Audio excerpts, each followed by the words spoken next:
In the vast and rugged landscapes of the American frontier, life was often shaped by the will of the land and the determination of those who called it home.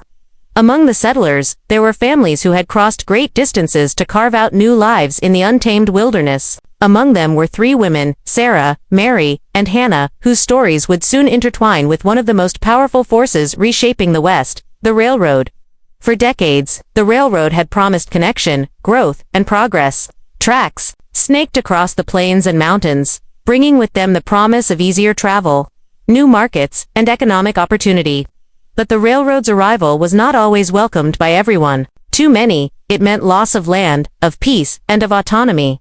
Sarah was a widow who had settled on a stretch of fertile land just beyond the town's edge. She had built her home with her own hands and raised her children amidst the challenges of frontier life. Mary was a teacher in the small schoolhouse, devoted to educating the children of settlers. Hannah, a skilled herbalist and healer, was known and respected by neighbors near and far. When the railroad company announced plans to build tracks through the area, it wasn't just the physical land that would be altered, it was the lives of everyone who lived there. The company's agents offered compensation to those who agreed to sell their property. But many, including Sarah, Mary, and Hannah, were suspicious. The offers were low, and the company's promises often seemed hollow. The women were particularly concerned about the railroad's impact on the community's well-being and the environment. The noise and pollution threatened the quiet life they cherished. The construction crews sometimes damaged crops and fences. And the railroad's push to control more land raised fears of displacement. Despite warnings and pressure, Sarah, Mary, and Hannah began speaking out. At town meetings and gatherings, they raised their voices to share the truth about the railroad's plans and the risks involved. They reminded their neighbors that progress should not come at the cost of justice and respect for those who had built their lives on the land. The railroad company, however, was determined to move forward without opposition. They tried to silence dissent, using threats and legal maneuvers to intimidate those who stood in their way.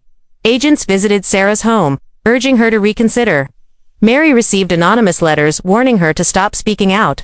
Hannah faced whispers and suspicion from some townsfolk who were wary of crossing powerful interests. But the women did not waver. They knew that the truth was their greatest weapon. They gathered evidence, documented the damage, and spoke to journalists and sympathetic officials who were willing to listen. Their courage inspired others to stand alongside them, as the railroad's machinery rumbled closer.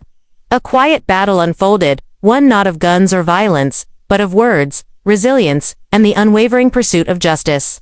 The frontier women were determined to make their voices heard, no matter the cost.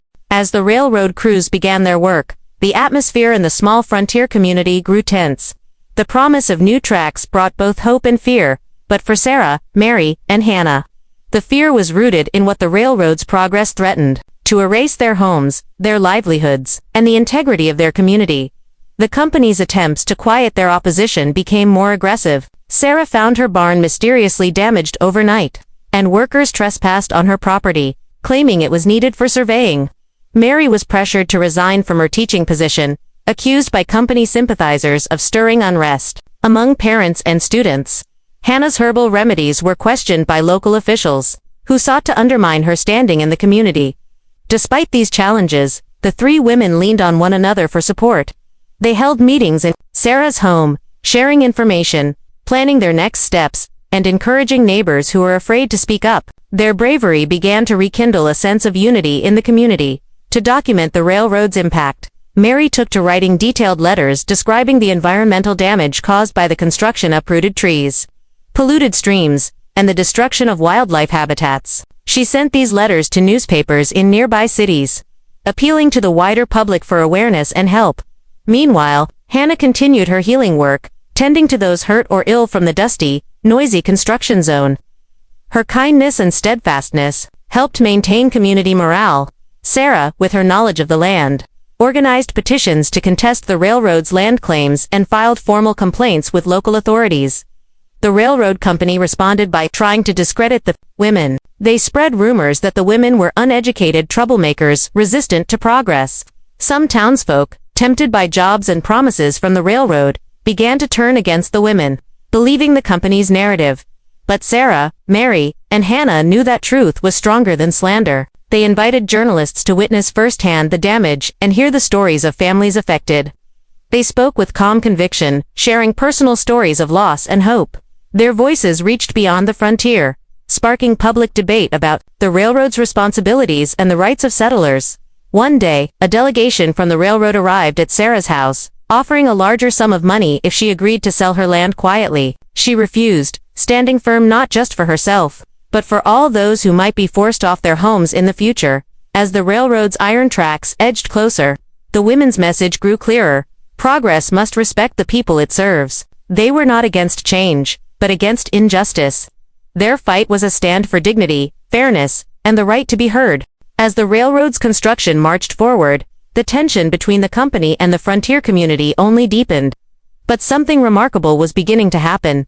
The courage of Sarah, Mary, and Hannah was inspiring others to speak out. More neighbors, who had quietly suffered damage to their farms or felt the heavy weight of uncertainty, began to share their stories.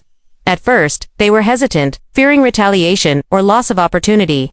But seeing the women's unwavering resolve gave them hope and strength. Mary organized community gatherings in the town hall and at the schoolhouse. These meetings were filled with heartfelt testimonies, farmers describing their lost crops, families talking about the noise that disturbed their children's sleep, and hunters mourning the disappearance of wildlife. At one gathering, an elder, named Thomas, a man who had lived on the frontier for decades, stood and said, "The railroad brings progress, yes, but it must not come by trampling over those who've made this land their home.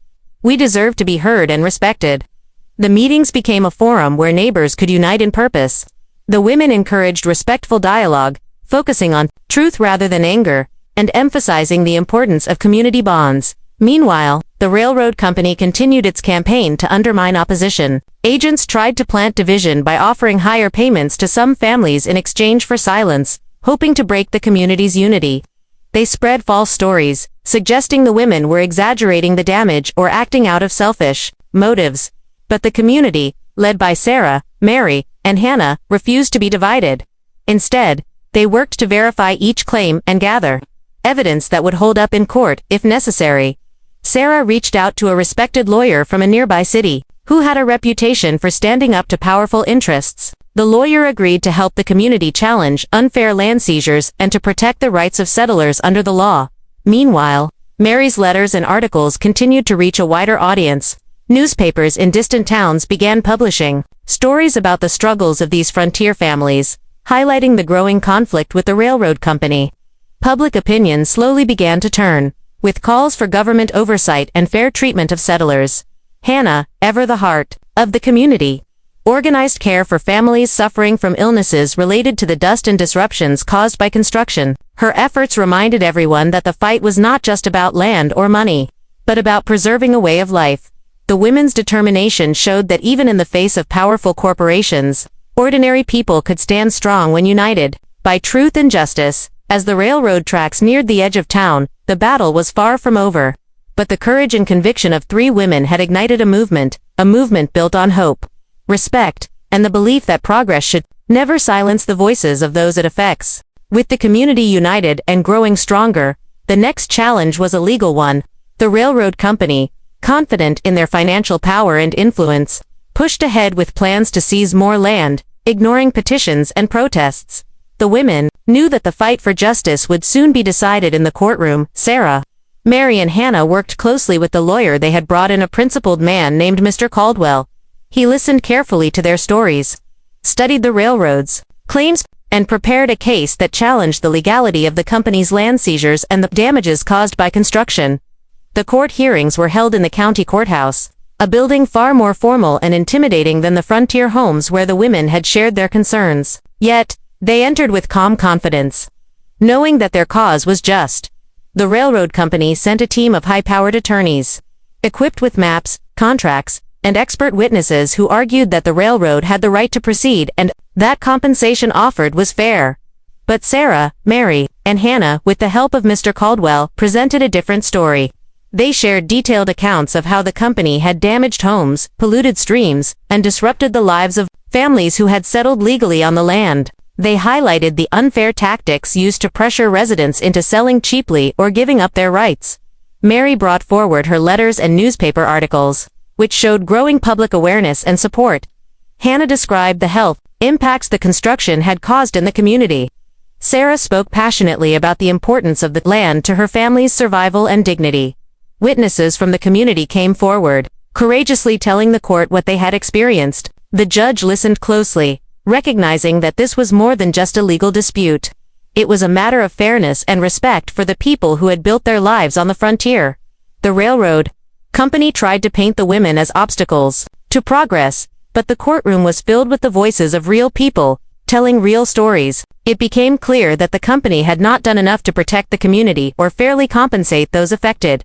After many days of hearings, the judge delivered a decision that surprised many. He ruled that the railroad company must halt construction on disputed lands until fair negotiations could be made, and ordered the company to pay for damages already caused. It was a significant victory, not just for Sarah, Mary, and Hannah, but for the entire community. The ruling sent a message that even powerful corporations must be held accountable, and that the voices of ordinary people mattered. The women's courage, persistence, and commitment to truth had turned the tide. The courtroom victory was a turning point for the frontier community. It not only slowed the railroad's advance but also lifted the spirits of those who had feared losing everything. For Sarah, Mary, and Hannah, it was a validation of their courage and a testament to the power of standing together. With construction paused, the community shifted its focus to healing and rebuilding. The damage caused by the railroad crews uprooted crops, broken fences, and polluted streams needed to be addressed. Neighbors worked side by side, mending fences and cleaning waterways, determined to restore the land that was so vital to their lives. Sarah opened her home as a gathering place for families who had been displaced or affected by the disruption. Meals were shared, and stories told, strengthening the bonds between neighbors. The hardships had forged a new sense of solidarity.